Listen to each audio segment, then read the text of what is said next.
Yo, Counterattack podcast for myself, Daps. Guys, keep liking, subscribing, sharing. Those of you that listen on audio, I'm gonna actually put this on audio. I've realised that I don't always put the YouTube ones on audio because they're normally quite short ones. The shorter form podcasts I don't really put on the audio platforms. But I've realised for those that listen via audio, it makes it look like I'm just not releasing anything. So I'm gonna start putting this out on the on the audios, on audio platform. So yeah, if you're listening, hashtag Counterattack podcast. Get in the comments, guys. Let me know what you think of this pod, and we're gonna go straight in. So obviously, I've just finished watching Arsenal Champions League night, and do you know what? Shall I start with Arsenal? Shall I start with United? So I had United on a laptop, and I had Arsenal on the main screen. And what I would say about Arsenal is that, just to wrap it up, I'm going to talk about the game properly, but just to give my thoughts on the game overall, I think that we deserved to lose that game. I think that Arsenal throughout the game were just passive. Even when we went 1-0 up, there was no real zest. There was no real urgency to go on and get that winner. And not even a winner, just to keep the pressure on and get that second goal. And I think that they showed up. I think Arsenal showed up with the attitude of the game's already won. And I know that might be harsh to say. I know it might be like, where'd you get that from? But everyone just looked really laboured, but not tired. They didn't look laboured in a tired way. They looked laboured as if to say like it's too easy. And I think when we did go 1-0 up, that just further heightened the whole laid back nature of the team, innit? And I just didn't really like it. I felt like the only one who, if I'm being really honest, that could come out of today's game with any sort of praise is Declan Rice. Declan Rice, he kept going right to the end. I felt like I felt like Odegaard was trying, but it just wasn't there for him. Saka, do you know what? Let me talk about Saka. Right. And I know everyone's been saying it. I've been saying it on this podcast as well. I think even in the last episode, in the last podcast I released, I said it. I don't know why Arteta has to start Saka every game. Who did we play over the weekend? I think it was Bournemouth. We played Bournemouth over the weekend. The game was pretty much wrapped up in the first half. Or the second half. Early in the second half. I don't know. But the game was wrapped up. I don't know why. I was about to say Arsene Wenger. I don't know why Mikel Arteta persists to keep playing Saka until the only way he can come off is if he can't even run anymore. Against who did we play before Bournemouth? We played someone before against Brentford. He got kicked off the pitch. It looked like it might be a bit of an injury that might keep him out. He managed to get fit for the game. So he starts him. Even though I don't think you have to be starting him every game, he starts him. And the thing is, my thing is, once the game's wrapped up, just take him off. Especially if you know you're going to start him again against Lons like you did today. But no, he keeps him on again till he can't even walk off. And it's getting to the point where something seriously, I mean, God forbid, but something serious is going to happen if he continues to play every minute of every game and if you don't protect him. Why is it that the only way he comes off is if he's basically walking on one leg? And the other day against Bournemouth, when he couldn't run, it almost cost us a goal because he couldn't defend, he couldn't do anything. He had to let the player run past him. And today again, it was touch and go whether or not he was going to be fit. I think you could have gone and just started him on the bench if you really wanted to play him. Could have started on the bench, but no, he plays again. And I'm just praying that the injury isn't a serious one. Hopefully he can be fit because obviously it's Man City this weekend. But I just don't know why you just can't rest him. There's nothing wrong with leaving a player out just to let him recover. Because what's going to happen next international break, he's going to go and play for England. He's going to go play for England. They're going to probably play him all the time. Whereas other teams, their players will drop out of their England team, at will. But no, not when it comes to Arsenal. That's never the case. And yeah, just hopefully it's not that serious. But back to the game, I just don't know. From front to back, it was just Gabriel in the first half, especially, and in the second half. No, I think the second half especially. He looked like concentration wasn't there. He was giving away sloppy passes. Um, David Raya for the first goal that they scored. Did he need to give the ball out to oh my gosh, mate, how can I forget? Tomiyasu, yeah. So did Raya really have to give the ball out to Tomiyasu? No, he didn't.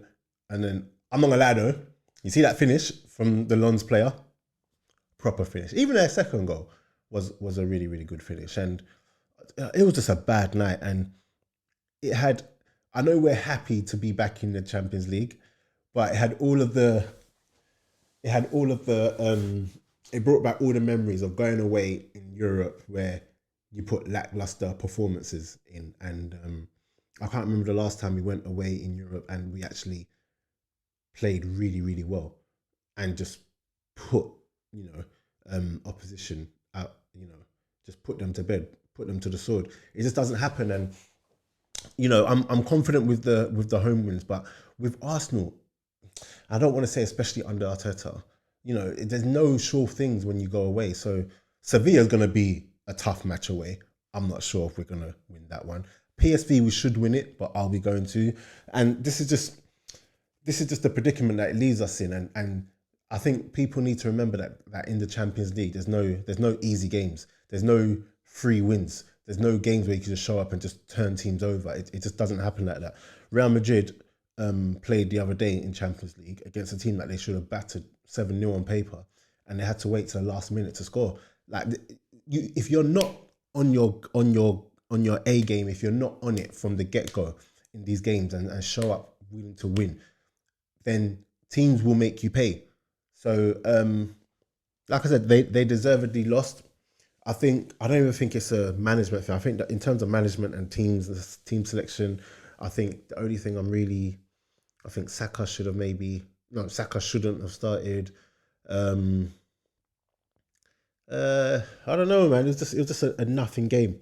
It was just a nothing game that they offered nothing, absolutely nothing. It's just very passive. And yeah, but that's the Champions League for you, man. And you know, if Arsenal want to go far in the Champions League, they need to back up their ideas. And it's not going to get any easier because they've bloody got City. Got City on Sunday. And imagine without Saka. City without Saka. I mean, yeah, playing against City without Saka. Hopefully that's not the case though. And hopefully he's okay. I can't remember too many games where Saka's gone off in the first half. Like, it doesn't happen. So hopefully that's not the case. You know, in other news, Partey was back on the bench. It was good to see him back on the bench. I know he didn't come on, but City game might be a bit too soon for him, but at least he's on the bench and it gives you that option. But yeah, it was just, I don't know, man. Reece Nelson came on and couldn't get in behind them, and you know their low block was really low and they were really compact, and you know anytime the ball went out wide, they would force us to come back inside to the center of the pitch where it was really crowded. And yeah, it just weren't the greatest of games, to be totally honest. And they lost, so you know we have to hold that one. You know, my group chat, someone's changed the name of the group chat to Lons. I don't understand why, because anyway, it's Arsenal, as if Man United didn't lose, and I think their loss was way worse than ours. Do you know what I mean? But on to United actually. In fact, guys, let me know what you think about what I've said about the Arsenal match. Let me know what you think. That I think Arsenal will qualify from the group. I'm hopeful. But yeah, anyway, you guys let me know what you think, innit? Are you hopeful that they'll qualify from the group? If not, then oh my God, I don't even want to think about that. Arsenal going to qualify from the group. Oh my gosh, United. So, United. Listen, where do you start with this team? Just when you think it can't get any worse for them, they go and lose again. At some point, you think, yeah, we're going to win. I say we're going to win. At some point, you think, yeah, United are going to win and they're going to go on a roll or whatever. But it's like every game they're showing up and there's a high probability that they will lose. And and I said it on the last pod, and I'm going to say it again now. Actually, I don't think I said it on the last pod, but what I'm saying is that at some point, Ten Hag has to be blamed for something. Again, I'm not saying he should get the sack. I'm not saying that. But listen, you have to start looking at him, and you have to start looking at him well, because United can't be going into the game with no way of playing, no style of play. Teams are able to just run at them anyhow. They're losing however many games that they've lost this season. And is that 5? I might be wrong, but is that 5 losses this season? At what point do people stop looking at the players and do what everyone normally does in these instances and blames the manager? Because after today's loss, I'm seeing a lot of stick go towards Onana. We're going to talk about Casemiro getting sent off, but no one's really going to talk about Ten Hag. No one's really going to talk about how he set up his team. No one's really going to talk about how he doesn't have a clue with his changes at times. Like, never. He's going to come out in his press conference. I've not heard what he said, but he's probably going to come out and, talk about, we lacked this, we lacked that, but there were positives and blah, blah, blah, blah, blah. Like, Galatasaray should not be coming to your home ground and scoring 3 and winning 3-2. It should not be happening. And if I'm being totally honest, I'm not looking nowhere but Ten Hag. We could talk about individuals. We could talk about Rashford being greedy, Rashford being, do you know what? Sorry to take a little sidestep, but I remember earlier on in the year, and when I clip this up, I'm going to also add the clip that I put up from earlier on in the year.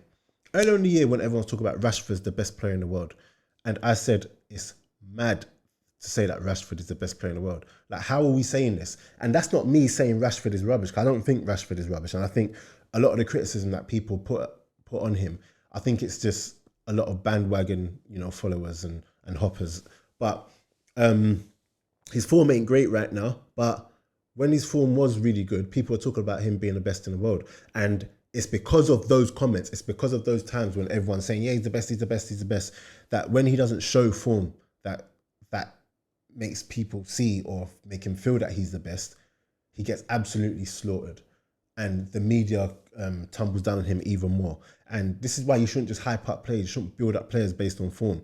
Just let players play sometimes. Because when I was saying Rashford wasn't the best, people, like I said, people wanted to jump on me. People wanted to be like, you don't know what you're talking about. You don't know what you're talking about.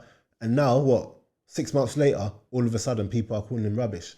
I'm not going to call him rubbish, but he's definitely struggling right now, but the team is also struggling, and it doesn't help when you don't play to his strengths. So what you're seeing now is Rashford is literally trying to do too much right now. Rashford, instead of, running in behind and getting onto the ball and doing what he does best, cutting, letting off a shot, he's picking up the ball, trying to get past 9 people at one time, trying to dribble, and he's doing too much. And, when things are going for you, then things come off. But when your form is not the greatest of form, they don't come off, and you end up looking how he's looking. So it's not great for him right now, but also he's in a team that just isn't really helping him, if I'm being totally honest. And he does have to shoulder some blame because, first of all, when these things happen, you have to look at yourself. But yeah, the team is just not great. Casemiro is looking, I don't know, man. And it hurts me to say this because I really like Casemiro. And I'm not one of those that says Casemiro's finished or whatever, but I don't know. Casemiro's looking real Jemberish. He's looking real funny in the light. And I think that's mostly to do with the team that he's playing in. Casemiro's having to do his job of protecting the back four, but because nothing's going on in front of him, he's also having to do more attacking now. And I don't know if that's something that he's taken on himself, or that's something that that Ten Hag has told him to do. But because he's doing too much and he's trying to do everyone's job all at once, because if I'm being totally honest, there's no one around him that's actually good enough to do their job, he's being made to look stupid. Onana rolls out a mad pass. We're going to get onto Onana. Casemiro tries to help out his goalkeeper that's just put them in stew and get sent off. The headlines will be that Casemiro gets sent off again. I'm sure before he come to United, he didn't even have a red card. I think that's his third one now, if I'm not mistaken. But yeah, it's just not good enough. And listen, go back through my tweets. I've always said if United get rid of De Gea, they have to get someone that is confirmed. When Onana came, and I'm so happy I've got a pod. Again, it's all in the receipts. Go back and listen. When Onana came, I said, this guy's going to cost them goals. My thing is that what is the job that you're paid to do first? As a goalkeeper, you're paid to stop goals. That's your job first and foremost. But everyone gets, so hung up on, oh, he can't play out the back. He can't play out the back. Look at Onana. Onana is supposed to be great from playing out the back. And he is good. But as a goalkeeper, from what we've seen so far, your main job at stopping goals, you're performing badly at it. And that's the real. And again, I'm not trying to get onto him like everyone else is, but your goal first and foremost as a goalkeeper is to goalkeep, stop shots. He's not doing that well. On top of that, you're making howlers, like giving away passes when that's supposed to be one of your main strengths, the passing. So listen, United fans, they wanted to get rid of De Gea. They did De Gea dirty, but I'm not gonna lie, as bad as De Gea was at times, and I don't even think he was even that bad when you look at the team that that he's playing with, to be honest. As bad as United fans thought De Gea was, he was never that bad. He was never that bad, like what Onana's showing. De Gea would have stopped way more goals going in. De Gea's not conceding as many goals as Onana is. And the grass ain't always green on the other side. United decided to get rid of him, and the way they got rid of him was scummy. It was dirty. I didn't like it, but it's football. It's the business. Cool. You get Onana in, everyone's screaming Onana's praises, even though a lot of United fans hadn't even seen this guy play properly. They bought into the hype from when he was at Inter and he's Ten Hag's person from Ajax, and they brought into that, and literally it's like the shiny new toy, and then they forgot about the one from before. But listen, you get what you pay for, and I don't know where United go from here. 1 second. Yeah, I genuinely don't know where United go from here, because I don't think it's as easy as sacking the manager. I think the club from top to bottom is a mess, but I'm not going to talk about top because that's not really my forte. I don't really know much what goes on up there. All I know is that it's just a mess up there. But in terms of what you see on the pitch, they're so far away from really competing. They're so far away from really being a strong team. Don't get me wrong, they'll go on a run of like 5, 6, 7 games at some point in the season, and people are going to forget about these moments. They're going to look all right, but even when they look all right, it's just going to be papering over the cracks. They've got too many players who are they're carrying too many players. Do you know what I'm saying? Martial, year after year, he ends up staying again. What does he do? What does he offer? His time is done, if I'm being totally honest. We can talk about ability all you want, but the potential never got realised with Martial. On top of that, he's just a passenger in that team. He doesn't really do much. He doesn't really offer much, and that's the guy that they go to after Hojlund. Martial's never going to get you goals like that. What I will say though about Hojlund is that and I said it before, Hojlund's looking good, and that's a good buy. But you know what? Unless you surround him with a solid team that's going to keep creating chances, that's going to get the best out of him, unless you surround him with a manager that's going to get the best out of him, what's going to happen is that Hojlund's going to go through bad form, and that bad form will stay, just like a load of these players in the United team. I think that someone who is in their early years of development, like Hojlund is, I think that it's important that they're that they play in a team that actually builds them and actually makes them better. I'm not sure if this United team is that, to be honest. He's feeding off scraps right now, if I'm being totally honest as well. And you need him in a team where, yeah, they're going to get the best out of him. But he's looking good. If I'm being totally honest, he's looking really, really good. So, and I can't even hate on him. And he came at the game with a bit of credit today. No, with a lot of credit, because he did his job. But there's a lot of players in that Man United team that aren't doing their job. Bruno, I'm tired of talking about Bruno, if I'm being totally honest. He's the biggest pretender. Bruno is the biggest false prophet. I'm telling you, he came and he gassed everyone's head with that goal and assist stats, with his goal and assist stats. But I was saying from back then, I was just like, one day the goals and assists are going to dry up, and he's not gonna. Everyone's gonna see him for what he really is, a false prophet. Everyone's gonna see that he's the biggest pretender because he doesn't show up in games. He doesn't really impact games in the slightest. But what will happen is that he'll do one thing, because he's got quality. He's a good player, like in terms of talent. So every now and then I expect something to happen for him, like he did against Burnley the other week. But then you're going to go on 5-6 games where you're not really doing much. But for whatever reason, people have this love affair with Bruno as well. And you have to be real with these players. They're not good enough. And Bruno, as much as I say he's also a victim of the team, if I'm being totally honest. I think that for his ability and for what he does, I think that you need more from him. I think there's a lot of pretending with him. There's a lot of bravado with him, but really and truly, he doesn't deliver, and he does too much, and he just whines and all of that stuff. So, yeah, I'm not having that. Mount just doesn't seem to fit in with this team. There's been times with Mount where when Mount plays in a system where there's clear structure and clear directions, you see Mount can play. I think whenever we've seen him play at his best, he's always been in teams where there's a clear way to play for him, where he's got clear instructions. I think when you play in systems which are just all over the place, like Ten Hag's one is, or like he was last year at Chelsea, he looks rubbish.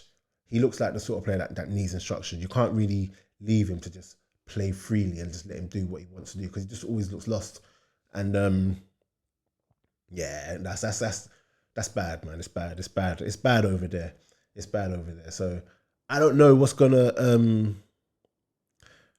happen with them, but like I said, Ten Hag needs to start getting, heat, basically. Because the media always shy away from him. The media, not even shy away from him, the media just protect him. I don't know why. It's not like Liverpool and Klopp when they were protecting him, when he's got credit in the bank. When when the media were protecting Klopp had already won Premier League, he'd already won Champions League. So he had credit in the bank and he was allowed. Do you know what I mean? Like I understood why they weren't getting at him. But with Ten Hag, no one's really saying anything to him. Like I said, they're always blaming the players. They're always blaming this decision, that decision. But they're not looking at him. And it's only a matter of time before people run out of excuses and they just start looking at him. So, and I'm not saying, again, sack him, but you have to look at him. The same way, with Arsenal, whenever anything goes wrong, like the whole Saka situation getting injured, Arteta, boom. Match after match, Arteta. Every wrong decision he makes, Arteta. When it's Ten Hag, nobody says anything. So that's not good enough. And yeah. So last thing I want to talk about. Oh my gosh. Let me just see how long I've been going for. 1 second. Okay, let me just.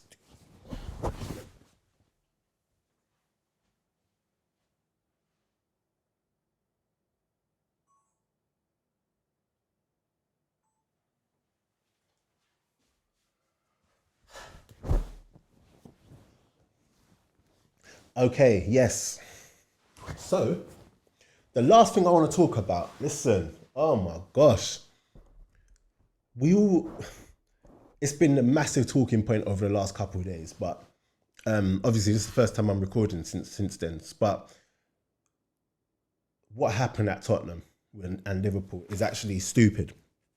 It's actually ridiculous, and I'm going to play for you the audio in a sec in case you haven't heard it, but I'm pretty sure we've all heard it, but I'm going to play it for you in a sec.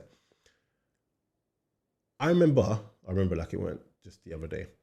So as I was watching that game, obviously, first of all, that tackle is not a red card. I understand how when you freeze it and when you slow it down, it looks bad, but if you've played football at any decent level, you know that tackles like that happen sometimes, and it's an accident. And it's not a red card. I think he's got the ball, but then the follow through has got him. It's not it's not a red card at all, and I can't believe that they actually gave it as a red. But also when you're showing referees certain angles and you're showing it slowed down and you're not showing it from earlier on in the sequence, it's always going to end up being a red card. And I think VAR just had an absolute mare even before the offside decision. But if I get to the offside decision, obviously the goal goes in. I'm thinking, oh, okay, cool, it's offside. He looked at offside at first, but then when they showed the replay, he looked on, and I was just like, oh no, it's actually onside. And I was expecting it to be overturned. And then just like that, boom. Like, oh no, go, check complete, go. And I was like, wait, hold on, what? What have I? But we have this thing where when it's offside, is offside. So we don't really complain. Even if it looks like it might be on, we don't complain because it's black and white. Offside is offside. But that one didn't sit right with me. And again, I was tweeting. I was just like, that looked on. So even when the game finished, and yes, Tottenham ended up going on to win 2-1. I didn't even think Jota deserved two yellows, if I'm being totally honest, but it is what it is. Tottenham went on to win 2-1. Obviously, the last minute goal, on goal from Matip, sealed it for them. But I tweeted, let me get this tweet up right now. Basically, it was on Sunday. I tweeted quite a bit since then. Basically, what I tweeted was, it's going to be interesting. It's going to be interesting to see the fallout from the offside, because I just had a feeling something was going to happen because it looked on to me. And 1 second, let me just get it for you guys. Just bear with me. Bear with me.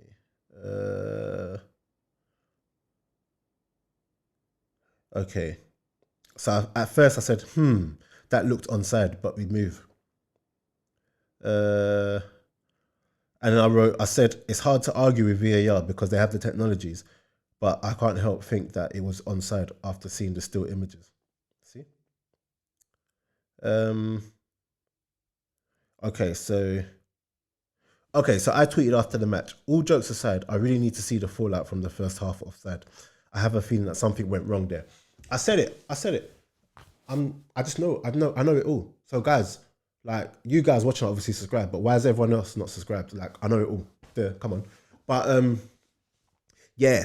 So when it all happened now, I'm just thinking, oh gosh. And I heard later on the apology. At first, someone put it in a group chat, and I like the screenshot of the apology that something went wrong, and I was like, nah, it's a joke. My group chat, they're always on banter, and I thought it was a Tottenham fan just saying it, like, whatever. And then I clicked and I saw Gary Neville finding out, like, when they're talking after the match, and he's like, oh no, all of that stuff. And I was just like, oh my gosh, that is so bad. And the reason why it's so bad is because the whole trajectory of the game changes. If Liverpool go 1-0 up, even though they had 10 men, like, you still fancy them to hold on to something. Do you get what I'm saying? But having that happen, it's just such a crazy mistake to make. And to just say, oh, sorry, like, Liverpool are down 2 points now. 2 points or 1 point, whatever it is. But they've lost the goal, which would rightly have been on. And the margins, like, sorry isn't enough to bring back a point. It's not enough to bring back the goal. And the margins are so... Listen, if Liverpool go on to lose, Champions League spot or Premier League title spot, whatever, by 1 or 2 points, they're going to look back to today.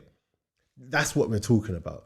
Do you get what I'm saying? Like, it's just such a bad mistake to make. And VAR there's just so many things which is going wrong with it. There's too many apologies coming out. And at the end of the day, something has to change. If you want to introduce VAR, cool. But the people operating VAR are still making mistakes, and you can't be making these mistakes. And then they get put down for one week, but then the team's left without points or without goals or whatever. And it's not okay. And when people were talking about Liverpool are gonna explore their options, rightly so. If I was Liverpool, I'm not gonna lie, I'd milk this whole situation because like it's cost them. Like it or not, it's not like they were 4-0 down or whatever. That goal would have put them 1-0 up, and who's to say what could have happened after that? If I'm Liverpool, I am milking it. So yeah, I'm gonna play it for you, if you haven't heard it. But it's actually wild. It's actually wild. Let me play it. 1 second. Let me get it.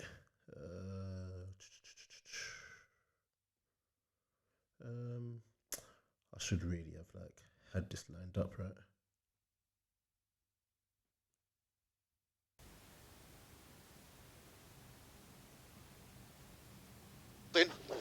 Both holding. Yeah. Leave it though. Waiting, delaying. Yes. Give it. Coming back for the offside, mate. Just checking the offside, delay. Give me kick point, let's go. Yep. Kick point, Yeah, please. no worries, So here we are. mate. Wait, okay. Just get a tight angle. Yeah, give me 2D line ready after as well for frame Right, 2 so after that. That's fine. Frame 2 there. Perfect. I've got the time on this. I clock 2D it, line on left boot. Yep. Let me just Romero switch angles. is. I think it might be this angle better. Hey, Happy with Okay. this angle? you Yeah. organise, you don't Yep. 2D line on the boot. 2D line on the boot. Yep. Okay. Wait, no, wait. So 2D line on the boot. And I'll stop. zoom Check in. complete. Check complete. It's fine. Perfect. Yeah. Off. Thank you, mate. Thank you, mate. So they're Wait, giving wait, wait. offside. On-field decision was offside.